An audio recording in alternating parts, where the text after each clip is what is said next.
Hello everyone, welcome to Dexter cam. आज हम लोग बात करने जा रहे हैं लेक्चर नंबर 22 ओआरएम के, जिसमें हम लोग बात करेंगे एल्काइल हैलाइड के न्यूक्लियोफिलिक सब्स्टिट्यूशन रिएक्शंस के बारे में। ठीक है, इससे पहले हम लोगों ने न्यूक्लियोफाइल्स और बेसिक स्ट्रेंथ और न्यूक्लियोफिलिसिटी के बारे में पढ़ा था लास्ट लेक्चर में। होपफुली सबने वो लेक्चर देख लिया, और मेरा रिकमेंडेशन ये है कि जिन्होंने वो लेक्चर नहीं देखा है, please go and watch that lecture. It is very important for you, इस बात को समझने के लिए कि आगे के मेरे जो अगले 3-4 लेक्चर हैं वो तुम्हें आसानी से समझ में आ जाए। इसलिए न्यूक्लियोफिलिसिटी मैं जो बेसिक्स कहता हूँ वो जरूरी होता है करना, अगर उसे कर लोगे तो आसानी मिलेगी।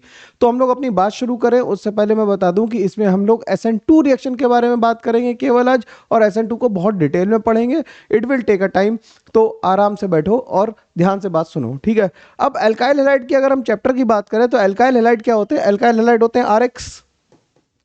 एल्काइल हैलाइड क्या है? RX। एल्काइल हैलाइड पे एडिशन रिएक्शंस तो हो ही नहीं सकती क्योंकि सैचुरेटेड कार्बन है। अगर इसका जनरल फॉर्मूला लिखे तो क्या लिखेंगे? CnH2n+1 और X, है ना, +1, ये H ऐसा लगने लगा, +1 और X लिख दें। तो ये तो एल्काइल ग्रुप है, एल्काइल पे कोई एडिशन तो करा ही नहीं सकते, तो हम क्या कराएंगे? इस पे केवल सब्स्टिट्यूशन रिएक्शन ही पॉसिबल है। ठीक है, तो एल्काइल हैलाइड क्या देते हैं? या तो सब्स्टिट्यूशन रिएक्शन देंगे या फिर क्या देंगी? ये क्या कौन कौन सी रिएक्शन दे सकता है? या तो ये सब्स्टिट्यूशन दे, या तो ये सब्स्टिट्यूशन रिएक्शन दे, या फिर एलिमिनेशन रिएक्शन दे। या तो सब्स्टिट्यूशन रिएक्शन दे या फिर एलिमिनेशन रिएक्शन दे। तो ये दो तरह की रिएक्शंस एल्काइल हैलाइड दे सकते हैं। ठीक है, ये बात जरूरी है ध्यान रखने की। अब एल्काइल हैलाइड अगर दो तरह की रिएक्शन दे सकते हैं, कौन कौन सी? एलिमिनेशन और सब्स्टिट्यूशन। तो हम लोग आज की क्लास में बेसिकली पढ़ेंगे सब्स्टिट्यूशन रिएक्शंस के बारे में। ठीक है, तो हम लोग हेडिंग डाल लेते हैं सब्स्टिट्यूशन रिएक्शंस, और उसमें बात करेंगे न्यूक्लियोफिलिक सब्स्टिट्यूशन रिएक्शंस की। ठीक है, तो हेडिंग डाल लेते हैं सब्स्टिट्यूशन रिएक्शंस। इसमें हेडिंग डालते हैं न्यूक्लियोफिलिक सब्स्टिट्यूशन रिएक्शंस, या सब्स्टिट्यूशन न्यूक्लियोफिलिक सब्स्टिट्यूशन न्यूक्लियोफिलिक, जिसे हम लोग कैपिटल S और स्मॉल n लिखते हैं सफिक्स में। ध्यान रखना ना, SN रिएक्शन लिखने का तरीका भी आना चाहिए। ठीक, ठीक है। अब सब्स्टिट्यूशन रिएक्शन में क्या होगा कि इन जनरल अगर हम बात करें तो इन जनरल ये बात लिख सकते हैं कि क्या होगा कि इन SN reactions, in substitution reactions, a nucleophile attacks RX to form, to substitute X with Nu। ठीक, this can be done in various ways। this can be done in the following ways। In the following veg. अब मैं इस चीज को थोड़ा सा ऊपर scroll कर दूंगा जिससे कि हम लोग सारी रिएक्शंस एक ही में लिख पाए। ठीक, ठीक है, यहां पे एक लाइन खींच लेते हैं जिससे हम आसानी से बात कर पाए। तो पहली रिएक्शन इसमें जो हमें पढ़नी है वो हम लिख लेंगे SN1। SN1, SN1 का मतलब है substitution nucleophilic, substitution nucleophilic unimolecular. इस लाइन को हटा ही देते हैं। Substitution nucleophilic unimolecular first order. ठीक, फिर दूसरी रिएक्शन जो है वो हमें पढ़नी कौन कौन सी है वो हम दिख रहे हैं अभी। तो SN2, SN2 का मतलब सब्स्टिट्यूशन न्यूक्लियोफिलिक बाईमोलिक्यूलर सेकेंड ऑर्डर। ठीक, number 3 is SNI। SNI, SNI, ये SN2 में जो 2 लिखा है ये बिल्कुल S के बराबर लिखा हुआ है ना, ऐसा। ठीक, SNI का मतलब सब्स्टिट्यूशन न्यूक्लियोफिलिक इंटरनल। ठीक, number 4 is SNNGP, substitution nucleophilic, इसका नाम है neighbouring group participation, neighbouring group participation. बहुत इंपॉर्टेंट रिएक्शंस हैं ये, ठीक है। ध्यान से इन्हें पढ़ोगे तो ही मजा आएगा और पढ़ने में अच्छा भी लगेगा, ठीक। Neighbouring group participation. अगली लिख दें, नंबर 5 इज SNAR। SNAR का मतलब न्यूक्लियोफिलिक सब्स्टिट्यूशन न्यूक्लियोफिलिक एरोमेटिक, ठीक। एंड नंबर 6 इज SN, क्या होती है, EA। EA, SNEA लिखें या फिर AE लिख दें, EA और AE दोनों होती हैं, तो इसे लिख देते हैं SNEA, ठीक। SNEA लिख देते हैं, ऊपर वाली SNAE है, सब्स्टिट्यूशन न्यूक्लियोफिलिक एलिमिनेशन एडिशन। इसके अलावा भी दो और लिख सकते हैं जिन्हें हम कहते हैं SN1 प्राइम। अगर हम 7 नंबर लिख दें तो SN1 प्राइम कह सकते हैं, और 8 नंबर को कह सकते हैं SN2 प्राइम। ये प्राइम वाली रिएक्शंस उतनी ज़्यादा इंपॉर्टेंट नहीं, एक एक एग्जाम्पल करके खत्म करेंगे, लेकिन पहले आज हम लोग बात करेंगे SN2 रिएक्शंस की, ठीक है। ये नोट कर लो कि इतने तरह की पढ़नी है भाई, तो तुम समझ रहे हो कि कहानी लंबी होने वाली है, तो एक एक करके एक एक दिन में अगर हम लोगों ने एक एक टाइप भी पढ़ लिया तो काफ़ी रहेगा। मतलब एक एक SN2 में ज़्यादा देर लगेगी, और ये तीनों एक साथ हो जाएंगी, SNI और NGP और SNAR एक साथ हो जाएगी, फिर हम लोग लास्ट में SN1 पे चलेंगे, ठीक है। तो हेडिंग डाल लेते हैं SN2 रिएक्शन, पहली हटा दें इसे, इस पे हेडिंग डाल लेते हैं पहली क्या, SN2 रिएक्शन। बहुत इंपॉर्टेंट रिएक्शन है, ठीक है। डिस्कशन इसका थोड़ा सा डिटेल में होगा, तो घबराने की जरूरत नहीं है, बिना ड्रामे के करेंगे डिस्कशन तो जल्दी हो जाएगा, आई होप ज़्यादा देर नहीं लगेगी, ठीक।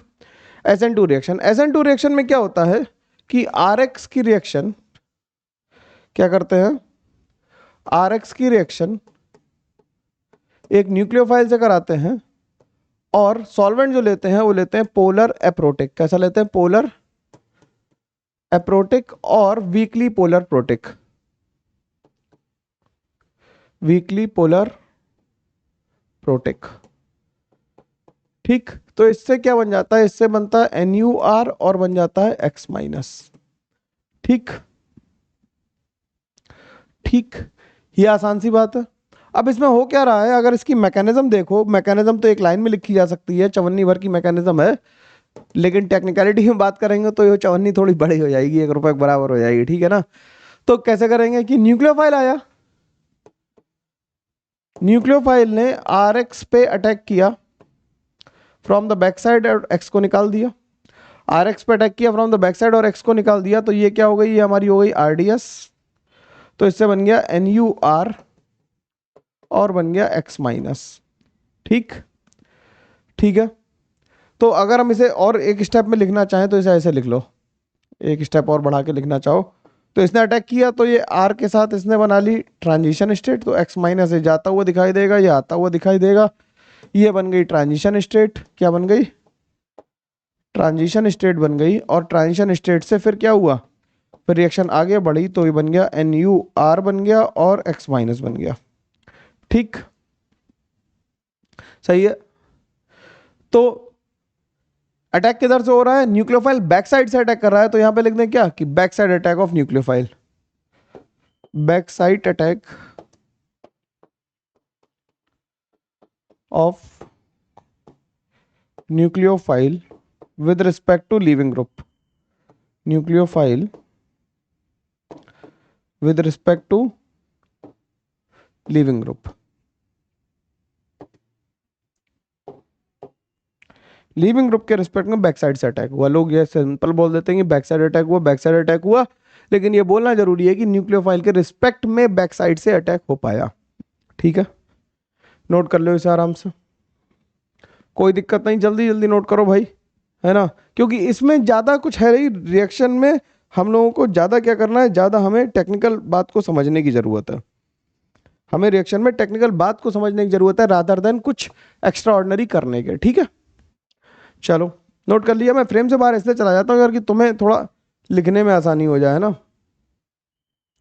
तो अगर हम इसकी मैकेनिज्म को ग्राफिकली समझने की कोशिश करें तो ग्राफिकली क्या हुआ होगा यार? ग्राफिकली क्या हुआ होगा कि यहाँ पे हमने एनर्जी लिख ली और यहाँ पे लिख लिया रिएक्शन कोऑर्डिनेट। रिएक्शन कोऑर्डिनेट का मतलब है टाइम एक्सेस पे है। तो हुआ क्या, रिएक्शन प्रोफाइल कुछ ऐसी बनी होगी, ठीक। तो यहाँ पे क्या था, आर एक्स प्लस न्यूक्लियोफाइल था और यहाँ पे क्या बन गया, यहाँ पे बन गया आर एन यू या एन यू आर और एक्स माइनस बन गया, ठीक सही है। और यहाँ पे क्या बना, ये कौन सी स्टेट है, ये ट्रांजिशन स्टेट है। यहाँ पे क्या था, न्यूक्लियोफाइल आर और एक्स के बीच में ट्रांजिशन स्टेट थी, तो ये ट्रांजिशन स्टेट बन गई इसकी। आसान बात है, ठीक है। तो इसमें लिख सकते हैं कि reaction goes by formation of transition state and no carbocation is formed, ठीक। तो लिख देता हूं इस बात को क्या, कि reaction goes bye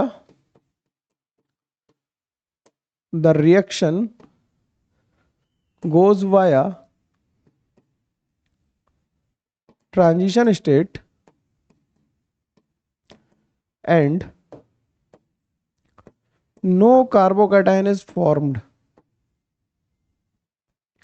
No carbocation is formed. तो ये बात सिंपल सी है, मैकेनिज्म आसानी से समझ में आनी चाहिए, कोई परेशानी इसमें होनी नहीं चाहिए हम लोगों को। परेशानी तब होती है SN2 में जब स्टीरियो केमिस्ट्री आती है। अब स्टीरियो केमिस्ट्री का शानदार तरीके से इस्तेमाल करेंगे हम लोग और देखेंगे कि क्या क्या हम लोग कर सकते हैं। तो अगर हम एल्काइल हैलाइड ऐसा ले लें ये तो ड्रॉ कर लिया होगा भाई। तो अगर हम एल्काइल हैलाइड ऐसा ले लें जो कायरल हो, कायरल एल्काइल हैलाइड लें, तो देखो यार हम एल्काइल हैलाइड ऐसा ले लें, यहाँ पे लिख लेते हैं, यहाँ पे X लिख लिया, यहाँ पे लिख लिया H, सॉरी यहाँ पे लिख लिया CH3, यहां पे लिख लिया हम लोगों ने,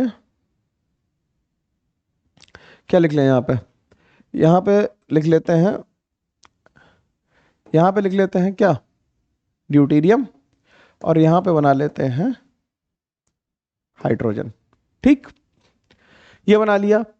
अब अगर ध्यान से देखो कि न्यूक्लियोफाइल आ रहा होगा, न्यूक्लियोफाइल आ रहा है तो न्यूक्लियोफाइल अटैक करेगा, बैक साइड अटैक पे अटैक क्यों होगा? सबसे बड़ी बात है कि बैक साइड अटैक ही क्यों है। तो पहले ये सोचो कि किसी को अगर धक्का देना हो तो किधर से धक्का देना आसान काम है, बैक से या फ्रंट से? अगर मेरे को धक्का मारना तो किधर से मारोगे, बैक से मारोगे तो आसानी से लग जाएगा ना, फ्रंट से आगे मारो तमाचा नहीं देंगे, ठीक। तो बैक साइड से अटैक करना आसान है, बैक साइड से। लेकिन ऑर्गेनिक में ऐसा नहीं हो रहा, ये तो लेमन लैंग्वेज है कि धक्का मारना किधर से आसान है। ऐसा क्यों हो रहा है, इसकी टेक्निकलिटी बताओ, कितने लोग पता, कमेंट करके बताना जरा मेरे को। तो ये क्या हो रहा है कि अगर हम इसका हाइब्रिडाइजेशन देखें कार्बन का, तो sp3 हाइब्रिडाइजेशन है, और sp3 हाइब्रिडाइजेशन होने की वजह से ये इसका sp3 हाइब्रिड ऑर्बिटल होगा, और x का जो ऑर्बिटल है वो कौन सा ऑर्बिटल है, वो प्योर p ऑर्बिटल है, सही बात है। और इनके बीच में ओवरलैप था और यहाँ पे ओवरलैपिंग एरिया की वजह से क्या थी, बॉन्डिंग थी, ठीक। तो ये बॉन्ड कैसा था, किसके किसके बीच में था, sp3 और p के बीच में बॉन्ड था। ये जो भी बॉन्ड हमें तोड़ना है, कभी भी याद रखेंगे कि पहले बॉन्ड बनता है बाद में टूटता है, ये एक जनरल स्टेटमेंट है, तो ज्यादातर जगह तुम्हें फायदा देगा। पहले बॉन्ड बनता है बाद में टूटता है, अगर हम इस बारे में डिस्कशन कर रहे हैं तो जो भी बॉन्ड हमें तोड़ना है, जो भी बॉन्ड हमें तोड़ना है उसके रिस्पेक्ट में हम क्या करते हैं, हम उसके एंटी ऑर्बिटल में एक इलेक्ट्रॉन डाल देते हैं। जो भी बॉन्ड हमें तोड़ना होता है उसके एंटी बॉन्डिंग ऑर्बिटल में एक इलेक्ट्रॉन को पुश किया जा सकता है, इलेक्ट्रॉन पेयर को डोनेट किया जा सकता है, जिससे कि उस पर बॉन्ड ऑर्डर क्या हो जाए, 0 हो जाए, और एल्कीन मतलब और वो बॉन्ड टूट जाए, ठीक। तो क्या हो कि न्यूक्लियोफाइल आए और इसका एंटी बॉन्डिंग ऑर्बिटल होगा कहां, इसका एंटी बॉन्डिंग ऑर्बिटल जो होगा वो इसके जस्ट पीछे होगा। ये कौन सा होगा, ये होगा सिग्मा स्टार।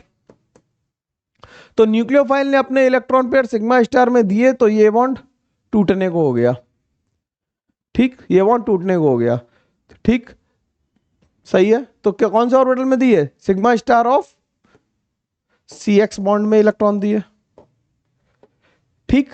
तो न्यूक्लियोफाइल ने sigma star of CX bond में इलेक्ट्रॉन दिए, तो आगे रिएक्शन क्या चली भाई, आगे रिएक्शन चली क्या कि कार्बन से CH3 यहां पे आ गया, ठीक, डी यहां पे आ गया, एच यहां पे आ गया, न्यूक्लियोफाइल जुड़ता हुआ दिखाई दे रहा था, एक्स माइनस जाता हुआ दिखाई दे रहा था, और ये बन गई हमारी ट्रांजिशन स्टेट।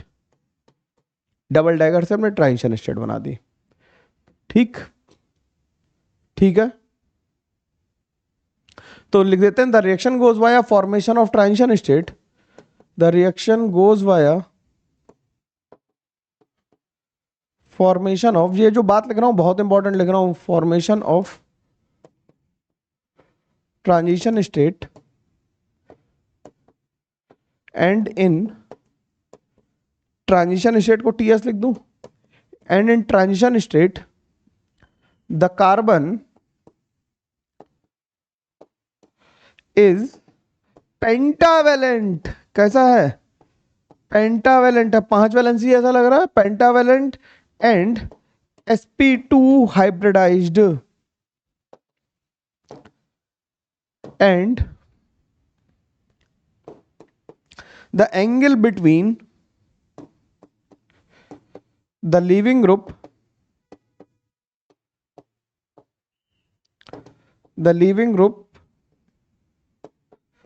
and nucleophile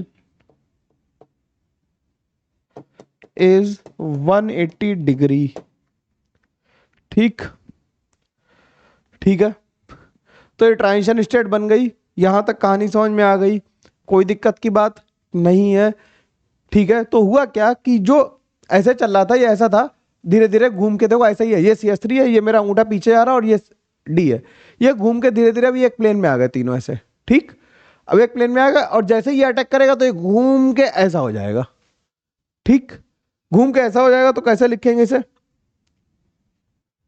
इसे थोड़ा सा मैं छोटा कर सकता हूं क्या? ठीक, इसे ऊपर कर देते हैं थोड़ा सा। ठीक, ट्रांजिशन स्टेट से आगे रिएक्शन चली, क्या हुआ भाई? ट्रांजिशन स्टेट से आगे रिएक्शन चली, आगे रिएक्शन चली तो क्या हुआ कि आगे रिएक्शन चली तो क्या हुआ, यहां पे कार्बन था CS3। अगर हम जैसा जो था वैसे ही लिखना चाहें तो हम न्यूक्लियोफाइल को क्या करें कि न्यूक्लियोफाइल को यहां लिख दें, जो प्लेन के ऊपर था उसे प्लेन के ऊपर ही रखें, और जो प्लेन के नीचे था उसे प्लेन के नीचे रखें। तो इसमें क्या हुआ, इन्वर्जन ऑफ कॉन्फ़िगरेशन हो गया। क्या हो गया? इन्वर्जन ऑफ कॉन्फ़िगरेशन हो गया। ठीक, कैसे हुआ इन्वर्जन ऑफ कॉन्फ़िगरेशन?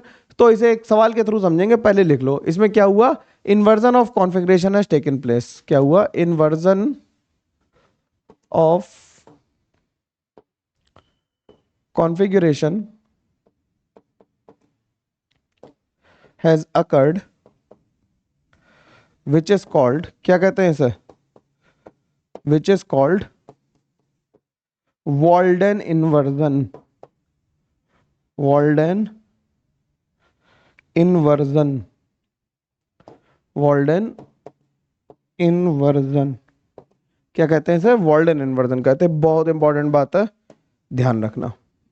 ठीक, इस इन्वर्जन को क्या कहते हैं? Walden inversion. तो बढ़िया से पहले समझ के इस ड्राइंग को बना लो, जो ना समझ में कमेंट करो, और लाइव जोड़ सकते हो तो लाइव जोड़ो, कैसे भी करके बात करो, है ना?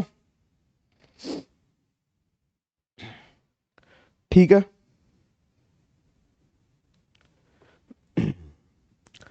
नोट करो इसे, नोट करो जल्दी से।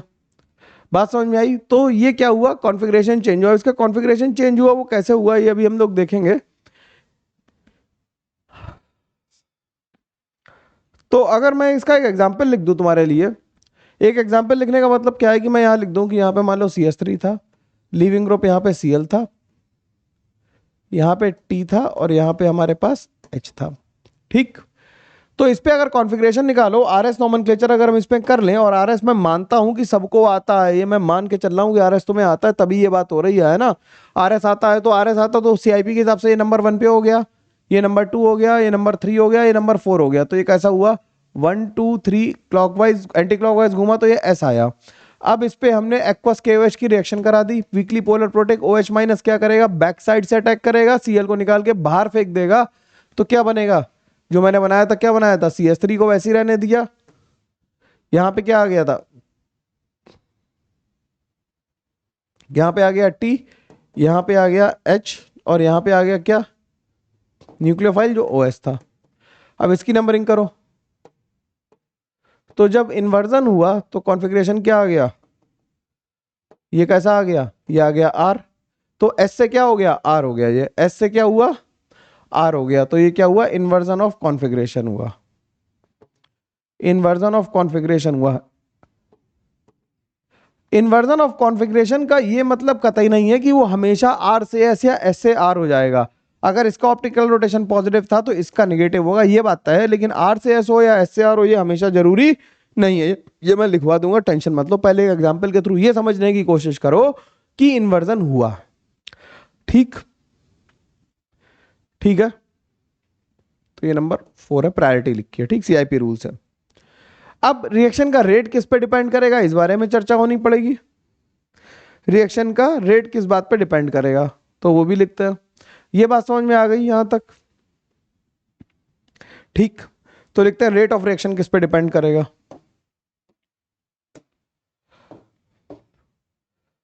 रेट ऑफ रिएक्शन किस पे डिपेंड करेगा,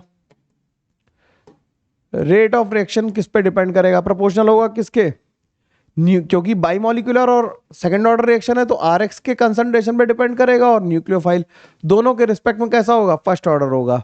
first order with respect to both, first order with respect to both.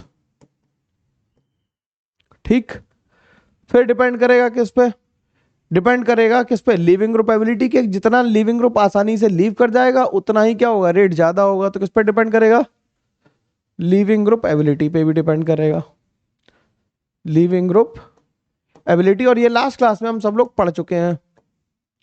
ठीक, और किस पे डिपेंड करेगा, और डिपेंड करेगा किस पे, बताओ भाई तुम्हारे हिसाब से किस पे डिपेंड करना चाहिए था, न्यूक्लियोफिलिसिटी ऑफ द न्यूक्लियोफाइल। जितना स्ट्रॉन्ग न्यूक्लियोफाइल होगा उतना आसानी से पुश करेगा और उतनी जल्दी से रिएक्शन को रिलीज, मतलब रिएक्शन को आगे बढ़ाएगा। तो रिएक्शन कैसे हो जाएगी, फास्ट हो जाएगी। तो न्यूक्लियोफिलिसिटी ऑफ द न्यूक्लियोफाइल भी लिख देते हैं, न्यूक्लियोफिलिसिटी ऑफ द न्यूक्लियोफाइल। ठीक, और किस पे डिपेंड करेगा, और डिपेंड करेगा पोलर प्रोटिक सॉल्वेंट के डाइलेक्ट्रिक कांस्टेंट पे। ठीक, तो पोलर एप्रोटिक कैरेक्टर की भी डाइलेक्ट्रिक कांस्टेंट लिख दूं या पोलर एप्रोटिक कैरेक्टर लिख दूं, एक ही बात है, पोलर एप्रोटिक कैरेक्टर के। और इनवर्सली प्रोपोर्शनल होगा, या फिर इसे लिख सकते हैं डाइलेक्ट्रिक कांस्टेंट भी लिख सकते हैं, इसे डाइलेक्ट्रिक कांस्टेंट लिख सकते हैं। या फिर हम ये भी लिख सकते हैं क्या, इसके अलावा किस पे डिपेंड होगा, 1 होगा, इनवर्सली प्रोपोर्शनल होगा किसके, स्टेरिक हिंड्रेंस के, steric hindrance of alkyl halide. Alkyl halide के स्टेरिक हिंड्रेंस के भी इनवर्सली प्रोपोर्शनल होगा, या न्यूक्लियोफाइल के भी, और न्यूक्लियोफाइल दोनों के ही। किसी का भी स्टेरिक हिंड्रेंस ज्यादा नहीं होना चाहिए। तो स्टेरिक हिंड्रेंस कैसा चाहिए हमें, कम चाहिए। कम स्टेरिक हिंड्रेंस, अच्छा न्यूक्लियोफाइल, अच्छा लिविंग ग्रुप और अच्छा सॉल्वेंट जिसका डाइलेक्ट्रिक कांस्टेंट ज्यादा हो। ठीक है, तो रेट इन बातों पे डिपेंड कर रहा है। ठीक, तो अगर हम ऑर्डर लिख दें, अगर हम ऑर्डर की बात करें कि order for reactivity of alkyl halides, order of reactivity of RX का देखें तो सबसे ज्यादा स्टेरिक हिंड्रेंस 3 डिग्री में, फिर 2 डिग्री में, फिर 1 डिग्री में। तो ये जनरल ऑर्डर है, ये जनरल ऑर्डर है, लिखा जा सकता है। ठीक, अब इसकी कैरेक्टरिस्टिक्स लिख लेते हैं। बात समझ में आ रही है आसानी से, कोई इसमें मुश्किल की बात है नहीं, कहीं से कहीं तक चिल मारो, आराम से पढ़ो, है ना। ठीक, तो कैरेक्टरिस्टिक्स ऑफ रिएक्शन लिख देते हैं। अगला लिखते हैं कैरेक्टरिस्टिक्स ऑफ रिएक्शन।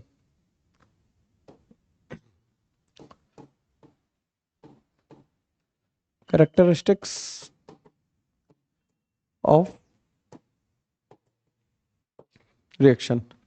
पहली क्या है कि भाई कोई भी रीअरेंजमेंट पॉसिबल नहीं है, क्योंकि रिएक्शन कैसे जा रही है, ट्रांजिशन स्टेट के थ्रू जा रही है। तो rearrangements are not possible at all. ठीक है, तो लिख देते हैं क्या हो गया इसे?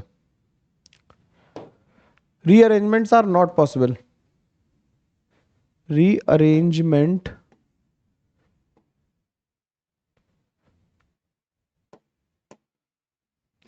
are not possible as reaction goes via transition state.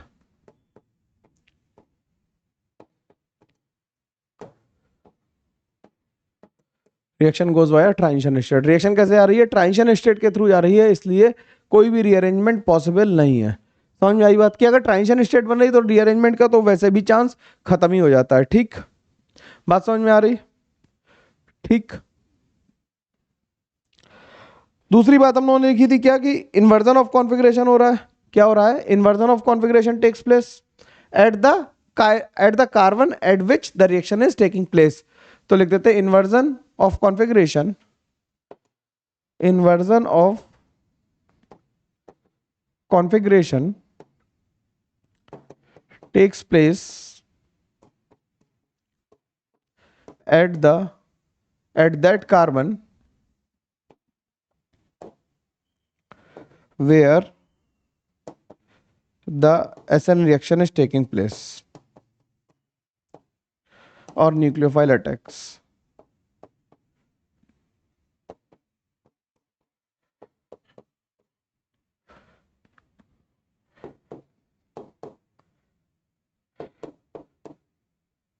ठीक बात है।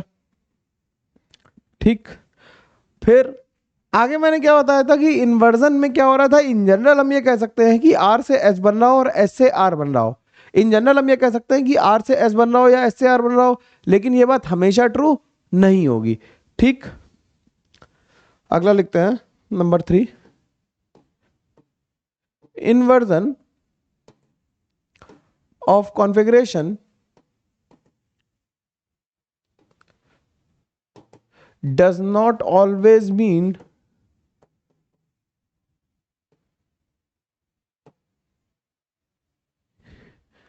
the change in configuration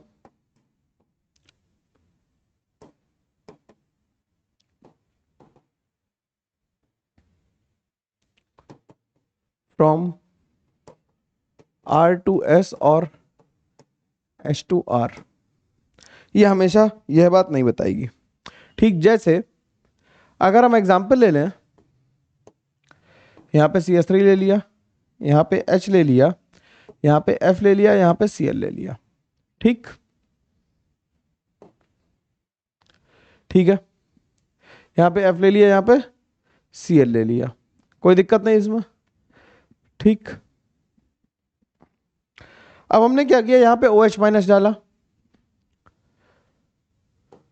OH minus nucleophile या एक्वस, तो क्या करेगा? अब कौन बेटर लिविंग ग्रुप है इसमें, ये बताओ जरा भाई। इन दोनों में कौन बेटर लिविंग ग्रुप है? F और Cl में कौन बेटर लिविंग ग्रुप है? Cl बेटर लिविंग ग्रुप है।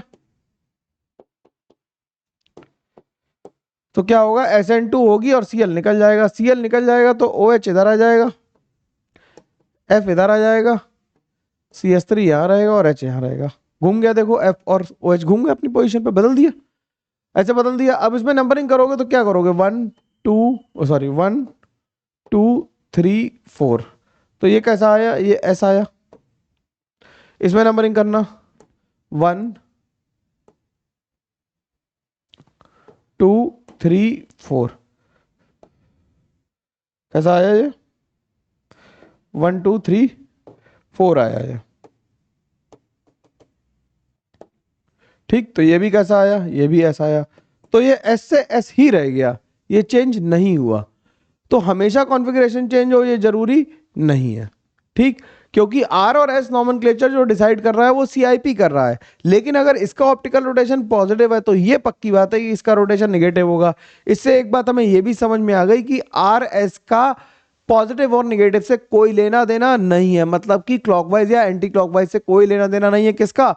RS नॉमेनक्लेचर का। ठीक है, ये रिलेटिव कॉन्फ़िगरेशन है, ये कतई नहीं बताते कि लाइट जो है प्लेन पोलराइज्ड लाइट क्लॉकवाइज जाएगी या फिर एंटी क्लॉकवाइज जाएगी। ठीक है, चलो अगला लिखते हैं। अगर हम कॉन्फ़िगरेशन देख लें, यहाँ मान लो HBr लगा लिया, यहाँ पे HD और CH3 लगा लिया। अब हमने इस पर किसी न्यूक्लियोफाइल से अटैक कराया। जब न्यूक्लियोफाइल से अटैक कराया तो न्यूक्लियोफाइल अटैक कहाँ पे करेगा? इस कार्बन पे करेगा और Br को निकालेगा। तो जिस कायरल कार्बन पे रिएक्शन हो रही है केवल कॉन्फ़िगरेशन वहीं पे चेंज होगा, बाकी कहीं पे चेंज नहीं होगा। ठीक, तो ये भी लिख सकते हैं कि configuration changes only at that carbon at which the reaction is taking place. तो इस बात को लिख देता हूं क्या, कि the configuration changes, the configuration changes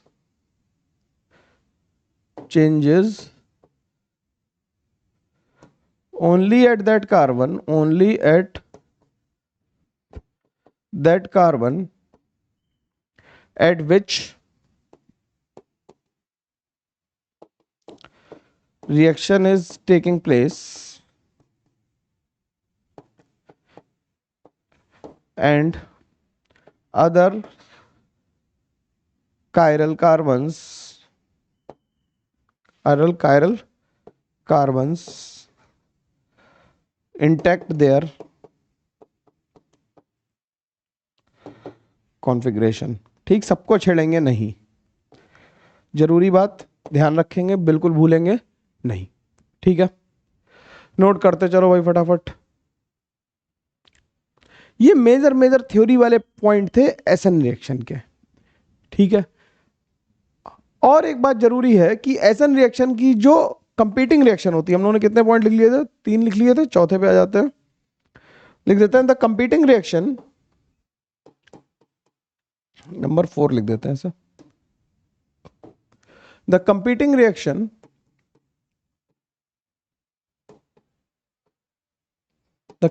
reaction of SN2 is E2। E2 क्या है? कंपीट करती है किसके साथ? SN2 के साथ। SN2 का कंपटीशन किससे है? E2 से। ये बात जरूरी थी, इसे ध्यान रखना है। ठीक, ठीक है। अब एक क्वेश्चन कर लेते हैं कि कुछ क्वेश्चन लिखते हैं कि जिसमें हमें रिएक्टिविटी ऑर्डर लिखना हो तो लिख देते हैं write down the order of reactivity for the following, write down the order of reactivity towards SN2 reaction among the following।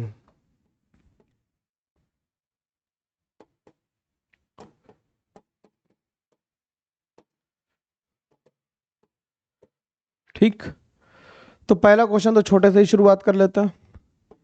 मान लो ले लिया यहाँ पे CH3Cl ले लिया। ठीक, फिर ले लिया यहाँ पे क्या? CH3CH2Br ले लिया। फिर यहाँ पे ले लिया CH3CHBr ले लिया। यहाँ पे ले लिया CH3CH3Br ले लिया। ठीक, तो ऑर्डर ऑफ रिएक्टिविटी क्या आ जाएगा? जितना स्टेरिक हिंड्रेंस कम होगा उतना रिएक्टिविटी ज्यादा होगी। ठीक, ओह सॉरी, सब जगह Br ही कर लो यार, है ना, नहीं तो वो कॉन्फ्लिक्ट रहेगा। Br एक जगह लिख दिया गया, Cl लिख दिया, है ना, तो इसे Br कर दो। ठीक, तो लिख देंगे greater the steric hindrance lesser will be the reactivity. Greater the steric hindrance lesser will be the reactivity. लिख सकते हैं कि ग्रेटर द स्टेरिक हिंड्रेंस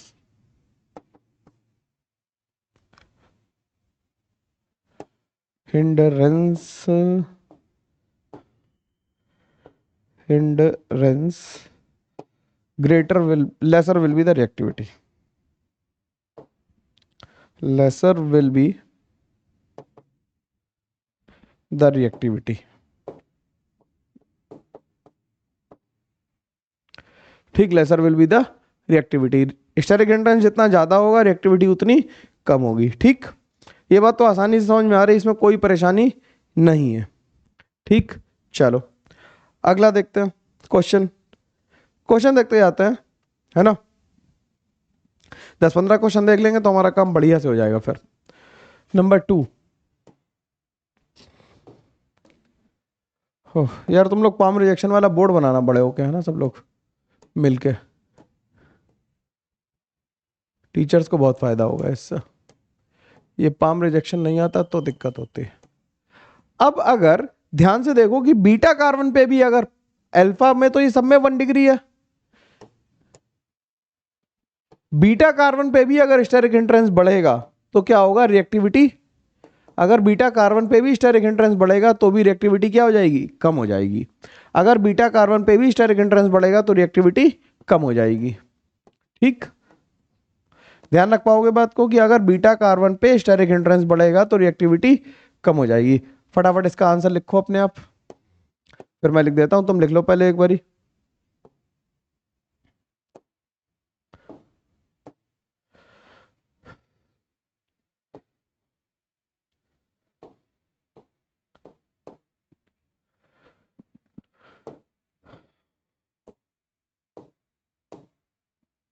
इन दोनों के आंसर लिखो। अब इसमें देखो क्या हो रहा है कि धीरे धीरे हमने क्या किया, इसे 1 डिग्री रखा, इसमें स्टेरिक हिंड्रेंस को आगे बढ़ाया, उसमें 3 डिग्री कर दिया। तो इसका आंसर तो नीचे वाले का तो मैं लिख दूं कि स्टेरिक हिंड्रेंस बढ़ा रहा है तो रिएक्टिविटी कम हो रही है। इसमें देखो क्लोरीन का लोन पेयर क्या कर रहा है, रेजोनेंस में इन्वॉल्व है, तो इसे निकालना मुश्किल हो जाएगा। क्लोरीन का लोन पेयर किस में इन्वॉल्व है, रेजोनेंस में इन्वॉल्व है, तो इसे निकालना मुश्किल हो जाएगा। सही है, अगला देखते हैं।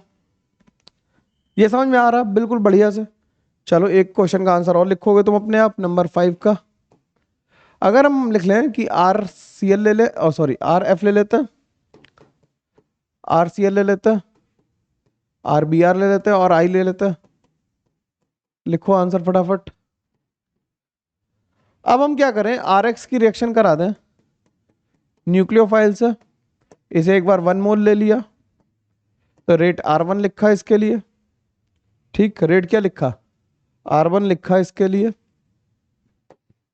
और इसे जब हमने न्यूक्लियोफाइल ले लिया और इसमें 2 मोल ले लिए तो रेट R2 लिखा।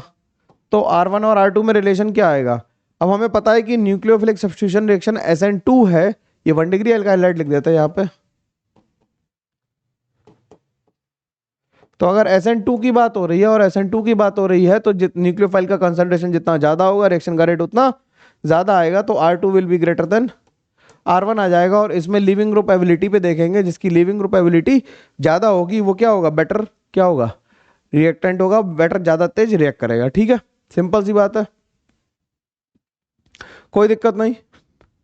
ठीक, इसी तरह से अगला क्वेश्चन देख लेते हैं। अगला एग्जाम्पल देख लें, 7 नंबर पे आ जाता है। इस बार क्या करें, न्यूक्लियोफाइल का कॉन्सेंट्रेशन बढ़ा दें, सॉरी न्यूक्लियोफाइल कर रहा हूं, आरएक्स का कॉन्सेंट्रेशन बढ़ा दें। अगर आरएक्स ले लिया और न्यूक्लियोफाइल लिया, ये R1 रेट आ रहा था, यहाँ पे 1 मोल ले लिया। अगर हम इसके इस बार आरएक्स के 2 मोल से ले लो, उसमें क्या दिक्कत है, बात वही रहेगी, बस तुम्हें परेशान करने के लिए रास्ते बदले जाते हैं। तो क्या हो जाएगा, R2 greater than R1, same logic से हो जाएगा। सही है। अगर हम मान लो यहाँ पे ले लें R के साथ कोई लिविंग ग्रुप लगा ले और एक बार रिएक्शन कराएं F माइनस से, एक बार कराएं Cl माइनस से, एक बार कराएं Br माइनस से और एक बार कराएं I माइनस से। सबके लिए रेट लिख दें R1 R2 R3 R4। किसके लिए रेट सबसे ज्यादा आएगा, क्योंकि सॉल्वेंट कैसा है, सॉल्वेंट अगर हम यहाँ पे ले लें, इसे हम सॉल्वेंट किस में ले लें, इसे हम वाटर में ले लें।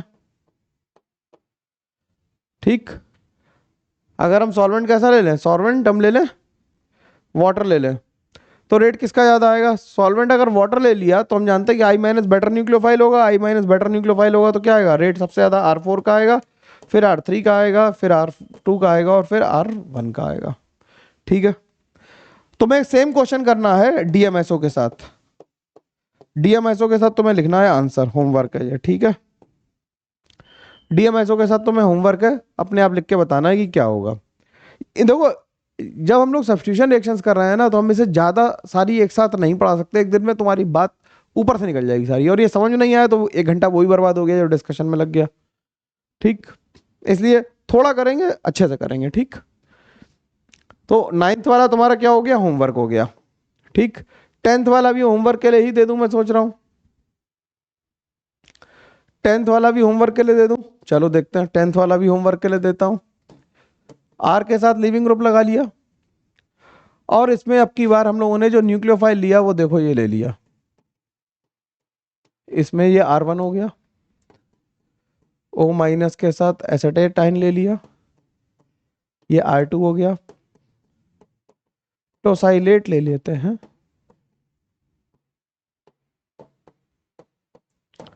R3 हो गया, ठीक, और ट्रिपलेट ले लेते हैं, ये R4 हो गया। इसमें सबसे बेटर न्यूक्लियोफाइल कौन सा है? न्यूक्लियोफाइल जो बेटर होगा उसके साथ रेट बेहतर आएगा, तो हम जानते हैं कौन सा ऊपर वाला न्यूक्लियोफाइल सबसे बेहतर है, क्योंकि वो रेजोनेंस में इन्वॉल्व नहीं है। जैसे जैसे नीचे आ रहे हैं न्यूक्लियोफिलिसिटी क्या हो रही है? डिक्रीज हो रही है। तो क्या हो रहा है? ऑर्डर ऑफ न्यूक्लियोफिलिसिटी देख रहा है, ऑर्डर ऑफ न्यूक्लियोफिलिसिटी देख रहा है, ठीक, ऑर्डर ऑफ न्यूक्लियोफिलिसिटी देख रहा है इसमें, ठीक है, ऑर्डर ऑफ न्यूक्लियोफिलिसिटी देख रहा है इसमें, कोई परेशानी नहीं।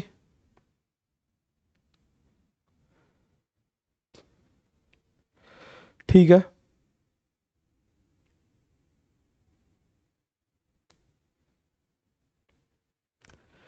एक और देखते हैं क्वेश्चन, एक और क्वेश्चन देखते हैं। क्वेश्चन में क्या करें हम लोग, यहां भी आर लगा लिया, ये घर से करोगे, होमवर्क छोड़ दूं इसे, यहां भी आर लगा दिया,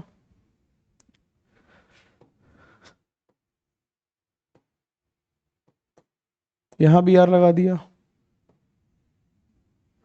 और यहां भी आर लगा दिया। ध्यान रखना कि ब्रिज हेड पे SN2 का रेट सबसे स्लो होता है, ठीक है, ब्रिज हेड पे SN2 का रेट सबसे स्लो होता है, क्योंकि न्यूक्लियोफाइल ब्रिज हेड के अंदर नहीं जा सकता। कैसे? अगर हम इसे बना के दिखाएं तुम्हें, तो ये ऐसा है, यहाँ पे ब्रोमीन है, तो इसका एंटी ऑर्बिटल इसके अंदर चला गया ना, तो न्यूक्लियोफाइल जो ब्रिजेट पे SN2 का रेट सबसे स्लो होता है, ये बात ध्यान रखना। तो सबसे ज्यादा कौन आएगा? 2, फिर 4, फिर 1, फिर 3, ठीक है। तो लिख देते हैं the rate of the SN2 reaction goes very slowly or with negligible rate, negligible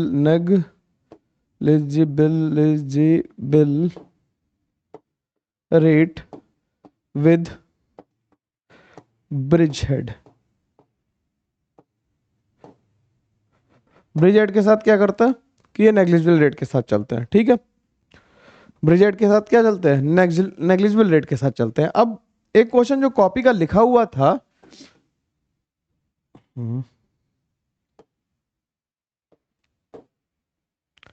एक क्वेश्चन जो बिल्कुल कॉपी का लिखा हुआ आया और एडवांस में आया, वो आया कि इनमें रिएक्शन का रेट का ऑर्डर लिख दो। 2014 में पूछा गया, बिल्कुल कॉपी का लिखा हुआ, और किस किताब से लिखा हुआ वो भी मैं बता सकता हूं, लेकिन मैं किताब का नाम तुम्हें बताने की सोचता है इसलिए नहीं, क्योंकि यार किताबों से कुछ होता नहीं है ना, मैं तो सारी किताबों का क्रक्स तुम्हें पढ़ा रहा हूँ, है ना, किसी एक किताब से थोड़ी पढ़ा रहा हूँ।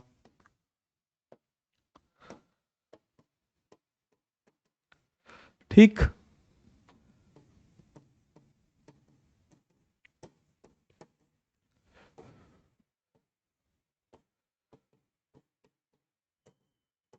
इन 6 में अगर हमें रिएक्शन का ऑर्डर लिखना हो तो रेट का, ठीक, तो एक बार गैस करके तुम लिख लो, मैं 1 मिनट दे रहा हूं, गैस करके लिख लो, अगर नहीं लिख पाओगे तो मैं बता ही दूंगा।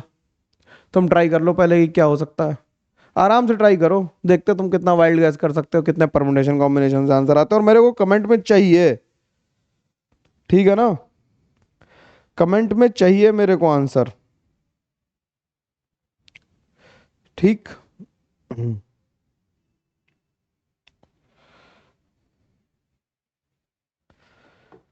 बताओ भाई, तो मैं मान लेता हूं कि कमेंट में आंसर करा होगा, तो मैं आंसर लिखना शुरू करता हूं, ठीक है, एक्सप्लेन तो कर ही दूंगा, पहले आंसर लिख देता हूं। सबसे ज्यादा 6 का, ठीक, उसके बाद 5 का, 5 के बाद 4 और 1 का ऑलमोस्ट बराबर, फिर 3 का, फिर 2 का। कितने लोगों का ये आंसर सही आया? अगर मैं रिलेटिव रेट की डेटा की बात करूं जो बुक्स में दिया हुआ है इसके लिए, तो अगर ये इसका रेट अगर 200 है, तो इसका 0.01 है, इसका 79 है, इसका 200 है, इसका 920 है और इसका 1 लाख है।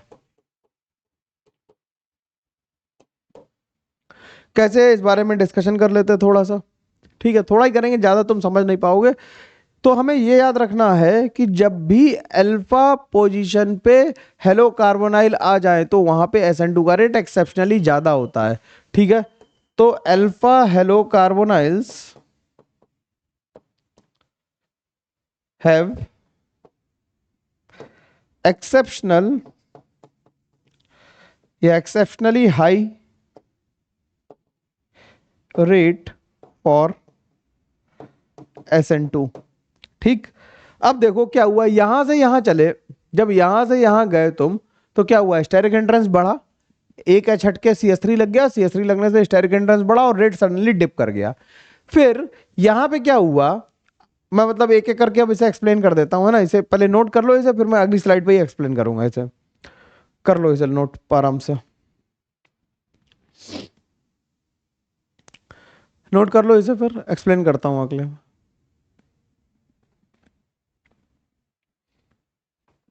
ठीक, अब देखो क्या हुआ कि अगर हम कंपेयर करें कि CH3 CH2 Cl को कंपेयर करो किससे, CH2 double bond CH Cl2।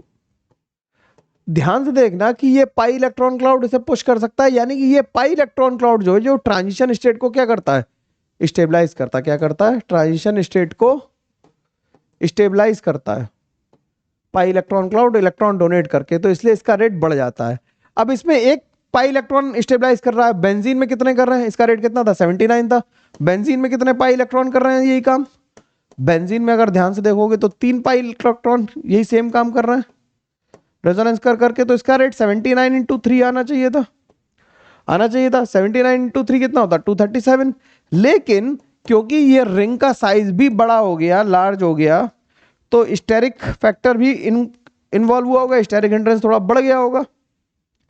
Steric hindrance अगर थोड़ा बढ़ा तो रेट थोड़ा सा डिप कर गया, क्योंकि बेंजीन कैसी है, प्लेनर है, तो 237 की जगह क्या आ गया, 200 आ गया, एग्जैक्टली बराबर आ गया। मिथाइल के बाई चांस आ गया, कोई मतलब रूल नहीं था, लेकिन बराबर आ गया। क्यों, क्योंकि जो इसने 3 ने किया और स्टेरिक हिंड्रेंस बढ़ गया, स्टेरिक हिंड्रेंस उतना ज्यादा नहीं बढ़ा। क्यों, क्योंकि बेंजीन प्लेनर चीज है, प्लेनर चीजें कभी भी स्टेरिक हिंड्रेंस नहीं प्रोड्यूस करती है। स्टेरिक हिंड्रेंस समझ लो कि तुम बेड पे लेटे हो, प्लेनर तुमने चादर बिछा दी, कोई स्टेरिक हिंड्रेंस आया, नहीं आई। स्पाइक्स वाले चादर बिछा देंगे तो स्टेरिक हिंड्रेंस आएगा। तो जो 3D चीजें हैं वह steric hindrance in general produce करती है, प्लेनर चीजें कम स्टेरिक हिंड्रेंस या ना के बराबर स्टेरिक हिंड्रेंस ही प्रोड्यूस करती हैं, वो स्टेरिक हिंड्रेंस नहीं डालती हैं। ठीक है, बात समझ में आ गई। तो ये हो गया। अब इसके बाद अगर कंपेयर करना है तो हमें करना था CH3O CH2Cl को। तो देखो, इस जब pi electron cloud transition state को स्टेबलाइज कर सकता था, तो लोन पेयर तो बहुत ज्यादा करेगा, तो इसलिए इसका रेट बढ़ के ज्यादा आ रहा था। और अल्फा कार्बोनाइल्स में क्या हो रहा था कि अगर मैं बताऊं तो होमोलूमो की वजह से जो OCO बॉन्ड का होमो है वो काफी लो लाइंग होता है, जिससे कि ट्रांजिशन स्टेट बहुत ज्यादा स्टेबलाइज होती है। लेकिन ये बात तुम्हें याद नहीं रहेगी, इसलिए याद रखो कि अल्फा हेलो कार्बोनाइल्स की SN2 का रेट बहुत बहुत ज्यादा होता है। ठीक है, बात समझ में आई। इस पोर्शन को 2 बारी बैक करके सुन लेना। ठीक है, 2-3 बार सुनोगे तब जाके दिमाग में सेट बैठेगा। मुश्किल बात थी, बहुत कठिन बात थी, है ना। ठीक है, चलो अब एक और क्वेश्चन लिख लेते हैं। ड्रॉ द मेजर प्रोडक्ट्स, ये हो गया। अब यहीं डालो draw the major products, draw the major products of the following.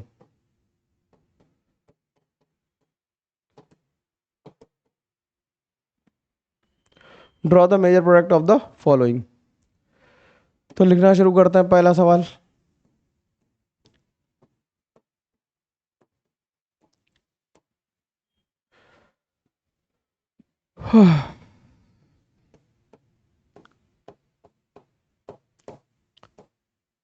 क्या ले ले इसमें, इसमें ले लेते हैं NaI एसीटोन। ठीक, तो मीडियम हमेशा कैसा रखना है, पोलर एप्रोटिक रखना है। तो ये I बन गया, यहाँ पे H आ गया, यहाँ पे CH3 आया। नीचे वाले कार्बन पे कोई सेहत पे फर्क नहीं पड़ेगा, जो जैसा था उसे वैसे ही लिखा रहने देंगे। ठीक है, समझ में आ रहा है, ये आसानी से बन पाया, कोई इसमें परेशानी नहीं। सही है, अगला देखो।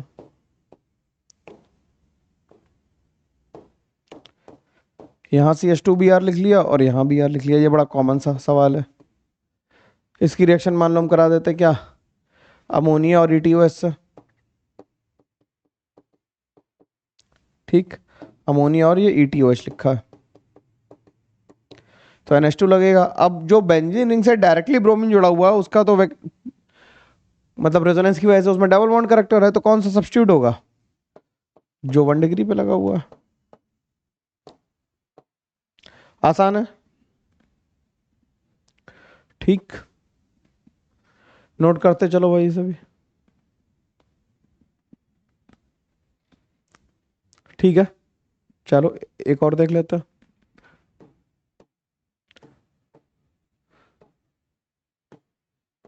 यहाँ पे Cl और H ले लो, यहाँ पे H और F ले लो। ठीक, और हम क्या ले लें, 1 इक्विवेलेंट NaI और एसीटोन ले लें। तो कौन हटेगा, Cl हटेगा, Cl हटेगा और क्या होगा, इन्वर्जन होगा वहां पे। तो Cl ऊपर सॉरी I ऊपर आ जाएगा, H नीचे आ जाएगा, और ये तो H और F ऐसे ही रहेंगे। ठीक, आसान है बिल्कुल, कोई परेशानी की बात है नहीं इसमें कहीं से कहीं तक। ठीक, सही है। तो होमवर्क के लिए 1-2 क्वेश्चन लिख देता हूं। होमवर्क के लिए 4 नंबर क्वेश्चन होमवर्क के लिए है।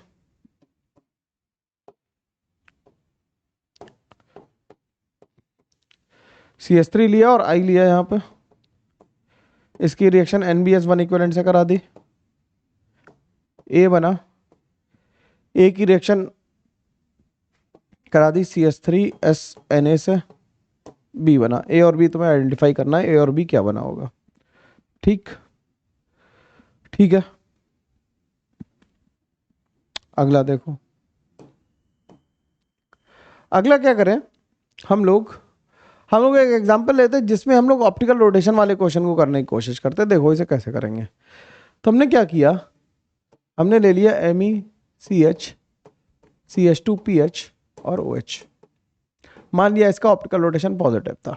ठीक, अब एक सीक्वेंस ऑफ रिएक्शन कराई, पहली रिएक्शन इससे कराई TSCl से, इससे A बना, तुम्हें करनी है भाई ये, ठीक है, A बना, और इसकी रिएक्शन करा दी ETOH और K2CO3 से, ETOH और K2CO3 से रिएक्शन करा दी, तो इससे B बना। इसकी रिएक्शन K यानी पोटेशियम से कराई तो C बना, और C की रिएक्शन CH2Me किससे करा दी, CH3CH2Me से करा दी, Br से करा दी, तो इससे D बना। तुम्हें यह बताना है कि ऑप्टिकल रोटेशन ABCD का कैसा होगा। तुम्हें इस पे कमेंट करना है कि ऑप्टिकल रोटेशन ABCD का कैसा होगा। तो देखो पहले से क्या बनेगा, A क्या बनेगा, A बनाते हैं पहले। A क्या बना, OH और TSCl मिलके, भाई वीडियो पॉज कर लो, पहले अपने आंसर अपने आप लिख लो, तुम्हें प्रोडक्ट नहीं बताने हैं, तुम्हें बताना है कि A का पॉजिटिव होगा, B का पॉजिटिव होगा, C का निगेटिव होगा, D का निगेटिव होगा, किसका पॉजिटिव या निगेटिव होगा ये बताना है। तो OH ने TSCl पे रिएक्शन करी, हम लोग पहले भी कर चुके, तो OTS बनेगा, लेकिन इसमें कायरल सेंटर इन्वॉल्व नहीं हुआ, OTS बन गया। तो कायरल सेंटर इन्वॉल्व नहीं हुआ तो पॉजिटिव का पॉजिटिव ही रहा। अब ETOH सब्स्टिट्यूट करेगा तो यहाँ पे SN2 हुई, तो ये क्या बना देगा, CH2PH, और यहाँ पे आ जाएगा क्या, OET, और यहाँ पे क्या आ जाएगा, नेगेटिव, क्योंकि SN2 हुई। पोटेशियम से रिएक्शन होगी तो क्या बन जाएगा भाई, पोटेशियम से रिएक्शन हुई तो बन गया CH2PH और O-K+। ठीक, तो ये भी पॉजिटिव रहा क्योंकि इस पे तो कायरल सेंटर इन्वॉल्व ही नहीं हुआ, और इस O- ने इस पे अटैक कर दिया, निकल गया, तो बन गया CH3CCH2PH और यहाँ पे आ गया OET। तो देखो ये निगेटिव बना, और ये प्योर हैं, तो हमने इनैंशियोमर्स बना दिए, ये पॉजिटिव ही रहा, तो ये कैसे बन गए, प्योर बन गए इनैंशियोमर्स। ठीक, तो ये दोनों आपस में कैसे आइसोमर्स हैं, ये इनैंशियोमर्स हैं। ये कैसे हैं, इनैंशियोमर्स हैं। ठीक, आराम से लिखो, समझ में आ रही बात। क्वेश्चन का तरीका समझ में आया। हर बार तुमसे प्रोडक्ट पूछा जाए ये जरूरी नहीं है, ये कतई जरूरी नहीं कि हर बार प्रोडक्ट पूछा जाए। तुमसे ये भी पूछा जा सकता है कि क्या हो रहा है।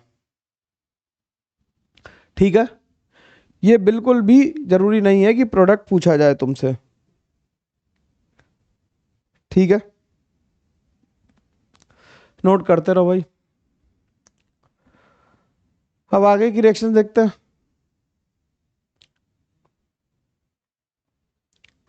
ठीक, चलो एग्जाम्पल नंबर ये 5 था, 6 नंबर पे पहुंच जाता है। अगर हम मान लो ऐसा ले लें यहाँ पे CH3 और यहाँ पे ले लेते हैं CH2CH3।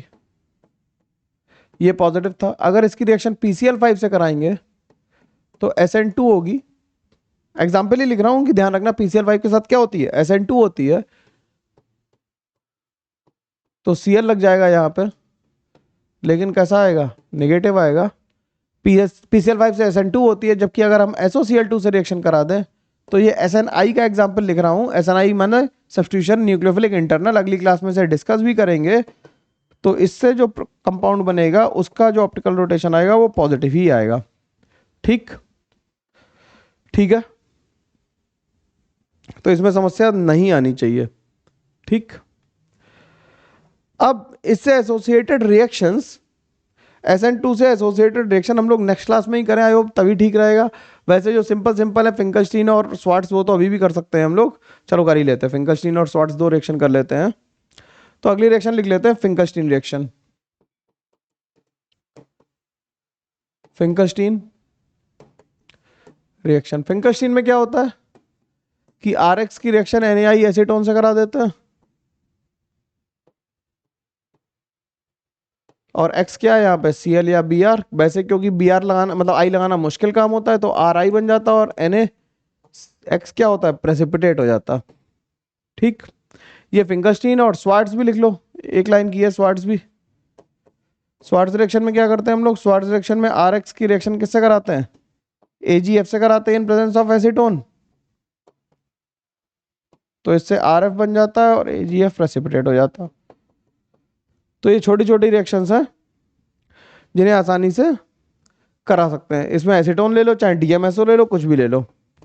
तो अगली क्लास में भी हम लोग SN2 के कुछ एग्जाम्पल करेंगे, जैसे विलियमसन ईथर सिंथेसिस, और भी 1-2 रिएक्शन हम लोग देखेंगे। विलियमसन ईथर एक मेन रिएक्शन है, वो भी देखेंगे। और उसके बाद हम लोग SNI करेंगे। SNI जो रिएक्शन हमने इससे पहले लिखी थी वो डार्जन रिएक्शन थी, SNI लिखेंगे। और SNNGP के बारे में भी बात हम लोग अगली क्लास में करेंगे। ठीक है, तो मिलते हैं हम अगली क्लास में। तब तक के लिए thank you very much, take care, bye bye. अब तबीयत थोड़ी ठीक है तो जल्दी जल्दी वीडियो आएंगे, परेशान मत हो। ठीक है, चलो मिलते हैं तब तक, thank you very much, take care, bye bye.